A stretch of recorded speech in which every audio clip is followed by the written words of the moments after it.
Do you want to hear something really weird? I read a story of a man in America who kept dreaming that he was walking around a big house. A vivid dream, and he had the dream several times a month for years. He started researching and finds the house, as it was a very distinct house. It was located in another country.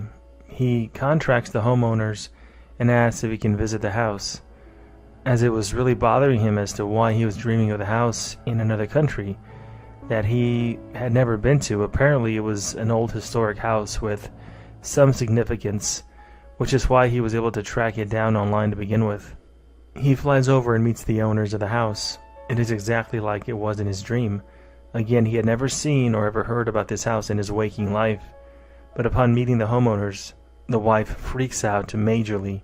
She had been seeing a ghost in the house for the last several years, and it was a man that had been having the dreams about the house. Weird stuff. Forget where I read it, but it was years ago, and really made me think about the glitch in the Matrix stuff.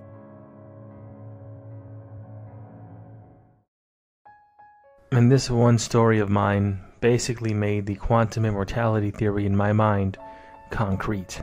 One day I was explaining the theory to a coworker, and she said, of course, that it was all a bunch of BS. The next day I was driving to work, and I skirted my car quickly into the right lane to make a quick right on a red turn before noticing the no right turning on the red light sign. I lay down on the brakes and remember looking in the rearview mirror to see a heavily loaded semi-truck barreling down on me. I remember reading on Reddit, of course, about how far it takes a fully loaded semi-truck to stop in an emergency, and my brain did a quick few calculations before deciding that I'm screwed and I'm about to die. The light turned green and I quickly accelerated into the turn, and I glanced in the rearview mirror, and the truck was nowhere to be found. It didn't turn right, it didn't go straight through the intersection, and it didn't brake. It just wasn't there anymore. When I got to work, I told my coworker that in another dimension she's wondering why I'm late for work while I'm being roadkill on the side of a highway somewhere. I'm glad to be alive, and I'm glad to be in a new dimension.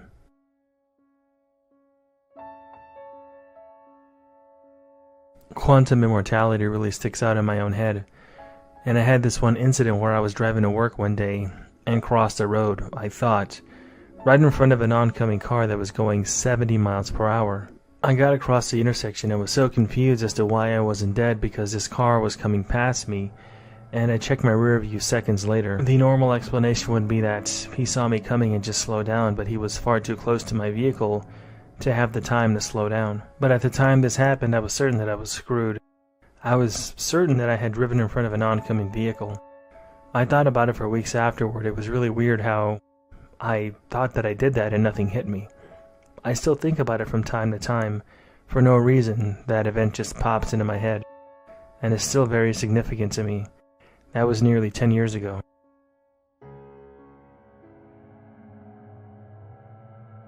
When I was younger, I experienced a very strange and active summer in 2006 involving long sessions of meditation and hanging out with my brothers and friends. After it was over, something felt off, and over the years I figured out why.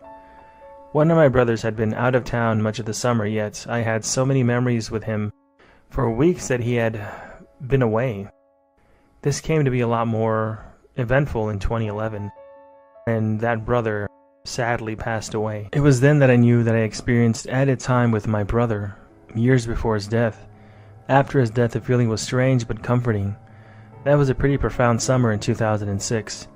It was as if he had time traveled back to me after his death to spend time with me. There was something paranormal going on that summer, and I often wonder about the meditation part being part of it. 2006 was also a very eventful year because another one of my brothers died later on that year on our dad's birthday. Both deaths were really difficult for me emotionally. I have many siblings, including from my dad's first marriage before his separation and remarriage. Well, come 2011, after the death of my second brother, who I had this added time with, my first child was born without C-section or induced labor, almost to the hour of my brother's death 5 years earlier on my dad's birthday. My third child was also born in the same way, naturally. 5 years, the anniversary of my second brother's death. I could go on and on about my children and other things that I've experienced, but I won't. My experiences are actually much more profound than what I've shared here. It feels like it's hard to write anything shorter than a book or an essay when it comes to the strange things that have happened in my life.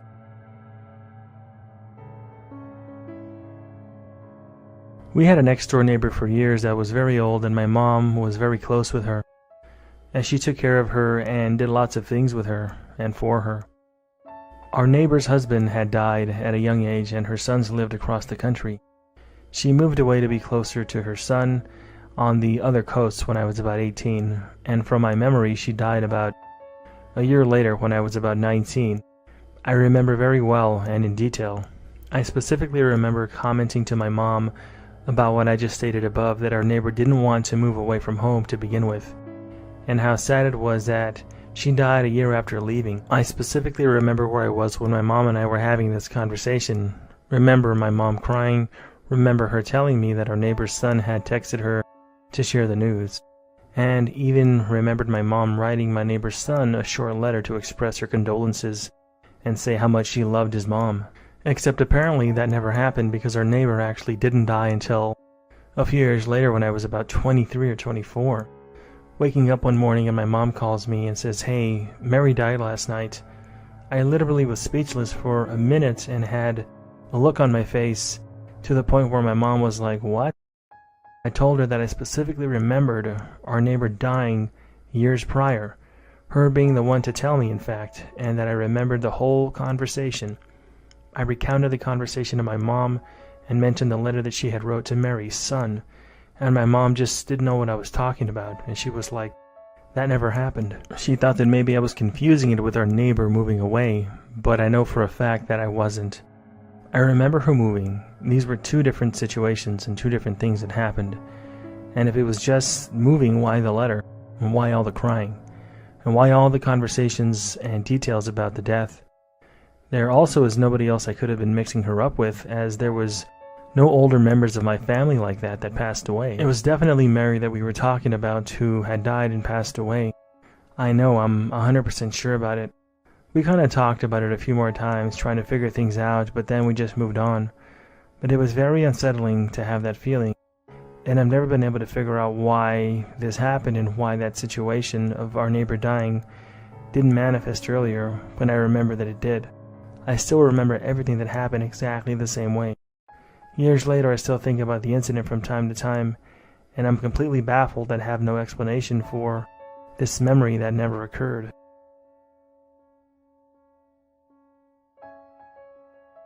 I have a second cousin who I thought had a kid in her late teens or early 20s. I remember her sister being involved with the kid and being impressed because she managed to go so far in her education in a field that requires years of schooling, while being a young single mom. Our families are somewhat close, and we'd see them now and then over the years, but the stretch where I thought she had a kid, we hadn't seen them in person, and everything that I saw about her was either on Facebook or on Instagram. Eventually I moved closer to where they lived, and the sister happened to work at my doctor's office, so I started to see her on a somewhat regular basis. When we caught up, I asked her about her sister, the second cousin with a kid, and how she was with her life, and she updated me on everything. I wanted to ask her about the kid, but I couldn't remember the kid's name, and I just expected that she would bring up the kid in conversation, but she never mentioned having any nieces or nephews. I asked my mom later that night about the kid, and she was like, "Oh no, the second cousin doesn't have a kid." My immediate cousins don't remember her having a kid either. Honestly, for years I thought that she did, and even now I find this whole situation, after all this time, very weird.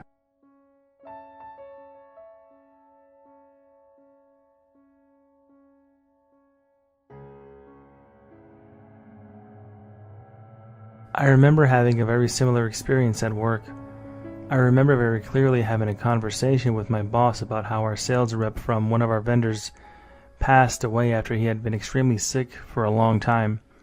I remember her telling me that she sent flowers to his service and everything. Fast forward about a month and I'm freaking out because she tells me offhand that he's coming in to pick up something that day, and lo and behold, he's there in a few hours. He still looks very sick but was clearly not dead. I've been too weirded out by this whole thing to bring it up to her because of the conversation that we had about him being dead in the first place. I don't know how she'd take it, and she'd probably think that I was kind of crazy for bringing it up. I grew up in Montana until the age of 12 and then spent every summer there with my dad. I still go back to Montana occasionally, but I don't really go back as much now that I've hit adulthood. When I was around 22, I heard about a guy that I went to school with tragically passing away. I was really tore up about it because it was so tragic and heartbreaking. I remember going to his profile and seeing all the sad posts by everybody, and messaging my friends from there about him passing. Then about 3 to 4 years later, he came up in People You May Know on Facebook, and he had a Facebook profile. He's active, alive, and posting new photos regularly about his life. I was so confused, and it was such a strange feeling being sure that something happened, but was not able to prove it or explain it. It's very strange and makes you feel very weird inside.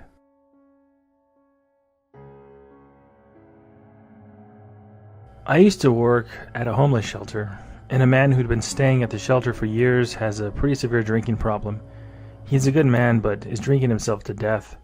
Sometimes, when he doesn't have enough alcohol in his system, he will have seizures. One episode ended with this man falling into a coma for a short while.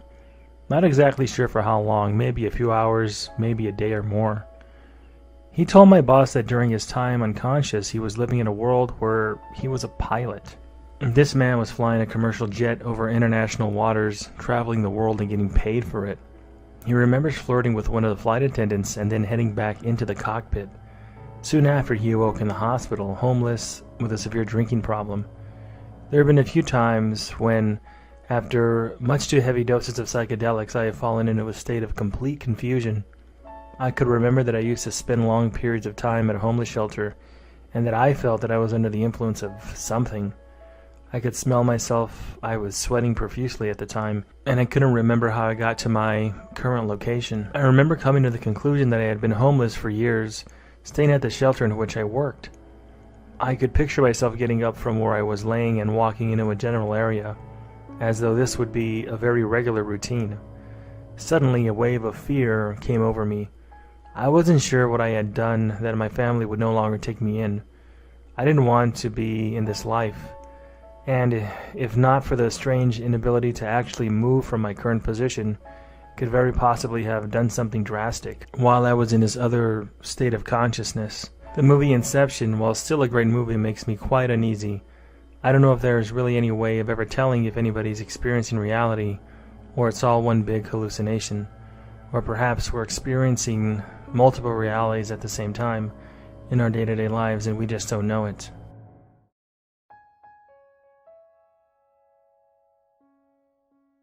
A few years ago, I got into what should have been a fatal car accident on my way to work. There's no reason how or why I survived. I was in the far left lane, and I hit a patch of ice, throwing my wheel back into the guardrail, and I spun out in the middle of the highway going 70 miles an hour. And I could literally see the faces of the people mid-spin because I was facing them head-on. I closed my eyes, bracing for the impact, accepting that I was going to die. And the next thing that I know, my car was going backwards and abruptly stopped on the shoulder of the highway. I should have been hit head-on, and or, at the very least, I would have been T-boned. None of it adds up really when I think about it and all the details of what should have been the wreck. Whatever the case, I'm much happier in this reality because it seems my life has improved ever since this bizarre event occurred. I'm not sure how it happened, but I feel that there is a significant difference between my life before this event and my life currently.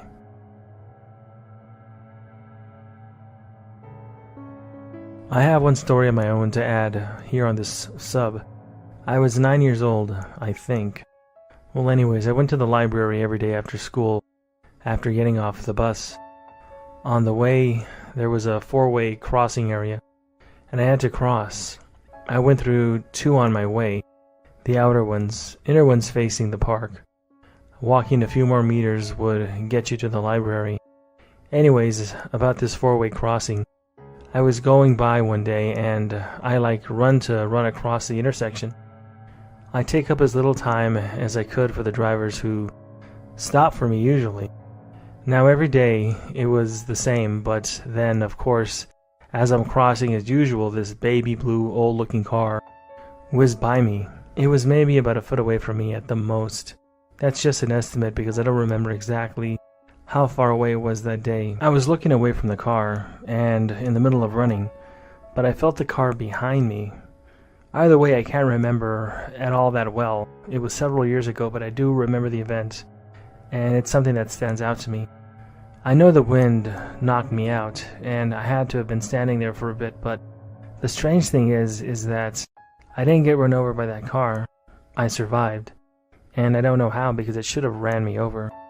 That thing was too close to just knock me over with the momentum or the wind.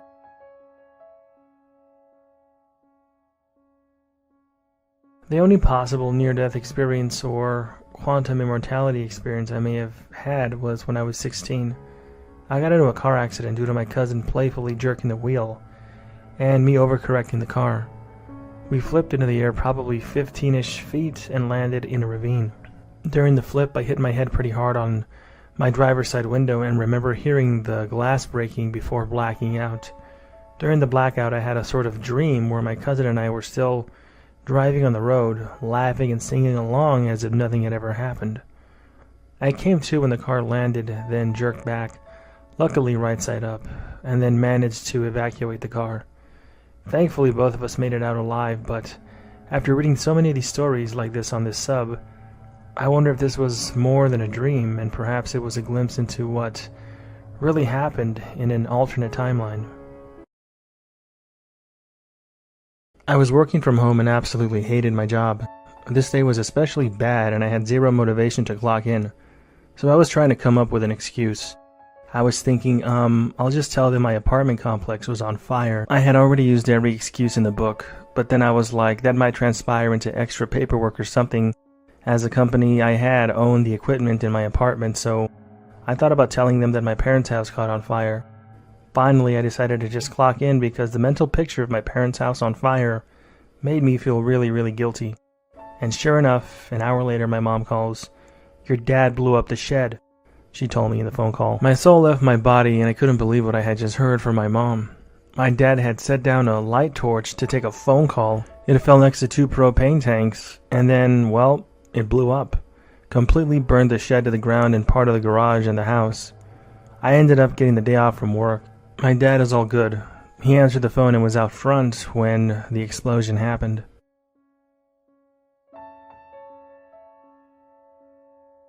I just found this sub and I feel like this is a place to post my story. I apologize for the length of this, but I think you need to hear all the details. I was and still am a commuter to college. Via the freeway is 25 minutes, but the back roads are a little bit longer, about 45 minutes. I always took the back roads every single time I headed to campus. The main reason being is that there is a ramp from one highway to another that just doesn't feel like the rest. I drove on it twice prior to my start of college, and it gave me a bad feeling that I could never explain. I live in the suburbs and I'm perfectly fine with driving on the freeway, but just not that one specific ramp. My parents and friends would always ask me why I wouldn't go on the freeway, but eventually they just chalked it up to me being weird and just let it be. About a year ago, during the height of the lockdown, I received a pretty threatening email from my university for skipping out from mandatory testing to see if I tested positive for anything. I was just being lazy, but in my defense, all my classes were online. But safe to say that email scared me enough to schedule a test at 9 a.m., as everybody testing positive would need to stay in lockdown. The rest of the day I overslept and decided to head to the test anyways because I knew that the university was pretty lax about appointment times. They just wanted me tested, but for some reason I decided to take the freeway. I left my house at noon and I knew the extra 20 minutes the freeway would save me didn't matter, but for some reason I went. I even hesitated. I don't know why, but I still did. When I got to the ramp, I get on and I merge onto the correct lane. I double check my shoulder and there is a semi behind me, and he is able to merge with a good acceptable distance between the both of us. I know this because my pops was a trucker and I always had to translate his yearly safety modules for him. About 30 seconds after all of this happened, the car in front of me comes to an abrupt halt. I stop, but the semi doesn't. I saw it coming in the rearview mirror and I just let out a sigh of relief. When I woke back up, I was outside on the side of the highway watching the first responders.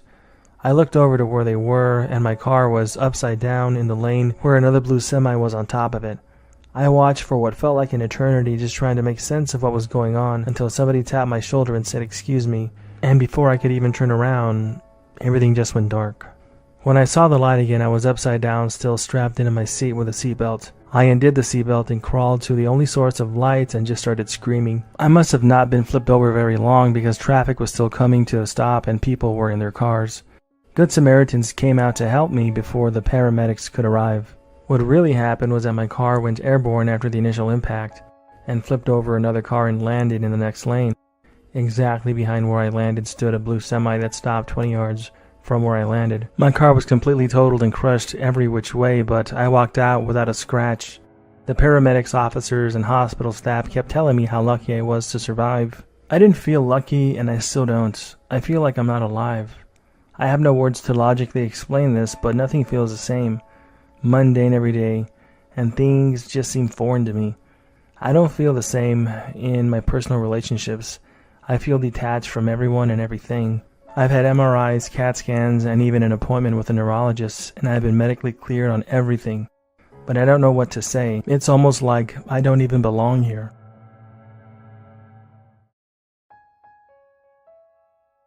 When I was 19, I worked at an equestrian center as an exercise rider for one of the horses. A couple of sessions after I started jumping for the first time, I ran through a course I'd never done before.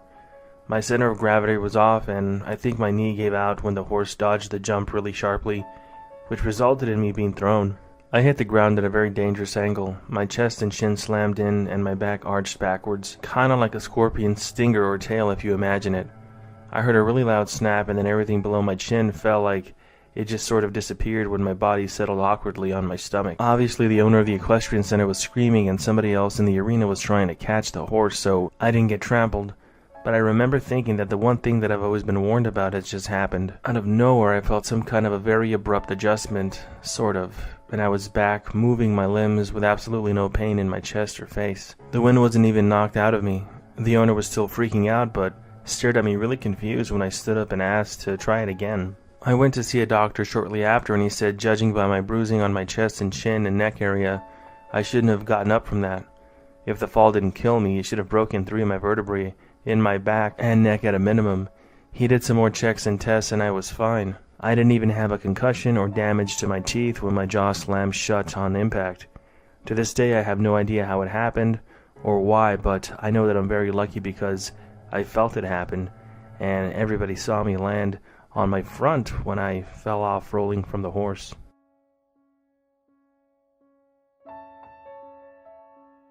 I live on the far west/north side of town, but I work in the heart of the city. I used to drive and park, but when I realized that I could take a single bus a block from my house and it would drop me off across the street from the building that I worked in, I started riding the big green limousine, as they call it. 3 days of parking was the same cost as a 2-week bus pass, not to mention the gas that I saved and the lack of stress from dealing with driving downtown. Anyhow, I began doing this for 9 months, and I've got it down to a routine. I leave my house at the same time every day. I see the same people at my bus stop. A young woman about 20 gets off at the engineering college. A mom and her young son always get off to transfer to another bus that this one rides by the end of the line of. And a guy who works at the local cable company who I talk to on a regular basis who gets off at the transfer point for another bus that heads deep east into town. 4 days a week I have the same bus driver, Frances. There's a fill-in that varies between a bunch of different drivers on Monday. She's a very friendly lady, and on nights I don't sleep well and doze off. She's been known to get up from the driver's seat and gently shake my shoulder to wake me up. My stop is the last stop on the line. After my stop hits the downtown terminal, it turns around. Most days there's only 2 people that get off at my stop. An older lady that works in my building as a teller in the bank on the first floor, and a younger guy with long pencil-thin dreadlocks, and he always has them tied in a ponytail. He always pulls a cord for the bell as soon as we pass a stop before ours. The manner of his dress says he works in a business casual environment, but not in my building. On Thursday and Friday there's another young woman who gets off at her stop. Very pretty, dressed sharp, and she works in my building. When I stop at the coffee shop in the lobby, she turns and enters the first bank of elevators. She either works for the first bank itself, the building is a local headquarters for that big bank, or for the investment firm that is housed on the upper teen floors. Like I said, it started out as a routine day, but it turned into something different. The front of the bus had 2 rows of 3 that are turned so the backs face the window. These are for elderly or disabled travelers. They can also fold up so wheelchairs can go there. I always sit in the first front seat of the driver's side that faces forward. The young guy sits on the seat behind me, but on the other side of the aisle, and the bank teller lady sits in the way back. Today, after most of the passengers had cleared out, there was a girl sitting in the disabled/elderly seats. Not a big deal, people sit there. They just have to give up the seat if an elderly person or somebody who is disabled needs to sit there on those seats. She had multicolored hair, mostly green and blue, held back with a scrunchie, wearing a red, black, and gray flannel shirt, not tucked in, button up over a black t-shirt, and a pair of jeans and a pair of high-top sneakers. I remember what she was wearing for a couple of reasons. One, I've gotten older, but in my youth I was big into the alternative scene, and she was dressed like a lot of the girls that I hung out with back in the day. These were the girls that I found attractive. 2, she physically was cute, fit, and well-proportioned. Here's where the glitch starts, though. I think of her and I know that she was cute, but I can't picture her face for some reason. At all. No features, no makeup, no piercings, no nothing. All the things that I would look for or look at and get the idea of cute. And it was coming totally blank. But I can picture every article of clothing that she wore, including a black and silver band that she had on her right wrist and silver rings on her left hand. I can still see her shoes that she was wearing. Chuck Taylors, not black, but a red flannel pattern. Similar, but not the same to her shirt. Despite having a very vivid memory of what she was wearing, I can't picture her face at all. Her fingernail polish was black, but needed to be retouched in a few places. But I still can't picture her face at all for whatever reason. Maybe for other people that's normal, but for me it's not. I can picture clear details about her that are things that I've never noticed. Things that my girlfriend would give me a lot of crap about not noticing on her.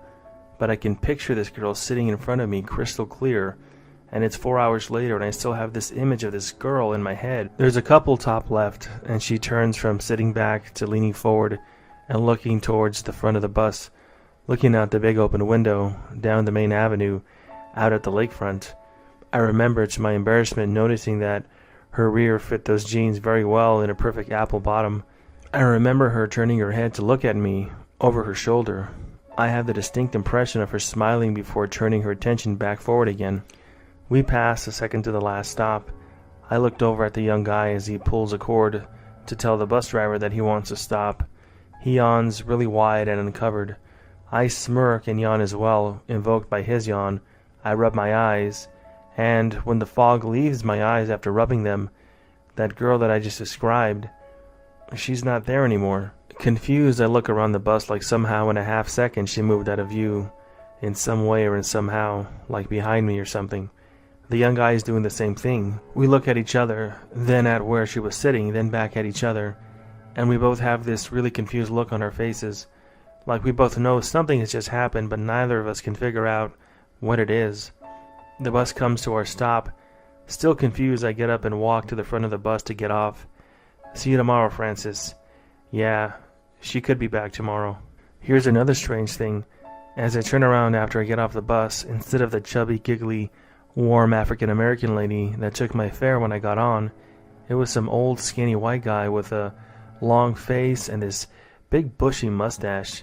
He smiles, closes the door, and drives off. The young guy who got off with me paused and opens his mouth like he's going to say something to me, then just walks off, shaking his head, rubbing his neck.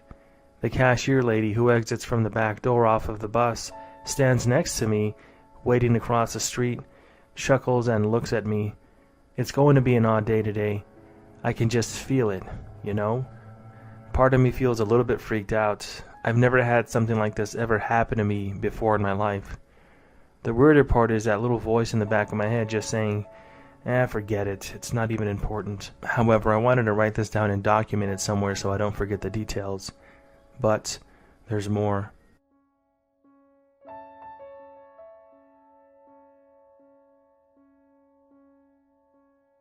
Well, it's been 2 months and things have not normalized for me at all, and that's become my new normal. I've changed my schedule a couple of times, so I've caught not just my normal bus, but the one right after it, chancing being late when I do, as well as the one right before it, getting me to work 45 minutes early. I've seen the cashier lady a couple of times, here and there in that bank building, but I've never seen her on the bus again. The dreadlock guy is also gone. I have not seen him again either. Frances, the friendly bus driver, I haven't seen her either. I've seen some of the other regular bus drivers, but none of them are her. The time dilation with the digital clock down the street, that clock is almost random now. I stopped trying to keep track of the pattern and time difference after about a month of it being different every single day, with no understandable pattern, other than it being more than 7 minutes one way or the other different from my phone. I saw the girl again. I was on the bus and she was standing on the corner. We passed by. Not downtown, just a random place along the route. Same clothing, same hair, same crystal clear image in my head with no face. I still picture her smiling at the bus as it went by, like she was looking right at me. I rubbed my eyes in shock and she was gone again. The evening bus rides are totally mundane and normal, as is my life outside of that morning trek to work. It's like there's this corridor of weirdness that follows along that time and place of the morning ride. I'm growing a little bit numb to all of it now. I listen to my music louder, I read my books a little bit more intensely and deeper, and I doze off a bit more as well. I just try to block it out and not think about it too much. There are those points along the ride where I feel pinpricks in my brain and I look up wondering if something weird is going to happen again. Or maybe I'm just imagining the entire thing. It's like one part of me is telling me not to forget what I experienced. And then I have these waves in my brain like, meh, it's nothing. Just forget about it. The meh, it's nothing, just forget about it. Seems like it's definitely an outside force or voice, and it seems more desperate as time goes on. It's very hard for me to explain, but it's like a tone to the passing thoughts. I thought that I was going nuts, so I went to my doctor and told him how I felt out of order and just plain weird, and pretty foggy at times. I got a physical and ran a bunch of tests, and I came back 100% clear. I went to a shrink. I didn't give him specific details, but I told him certain things, like how sometimes it feels like small details around me change. He ran some tests, and he says that there's nothing wrong with me, and attributes it to exhaustion and stress.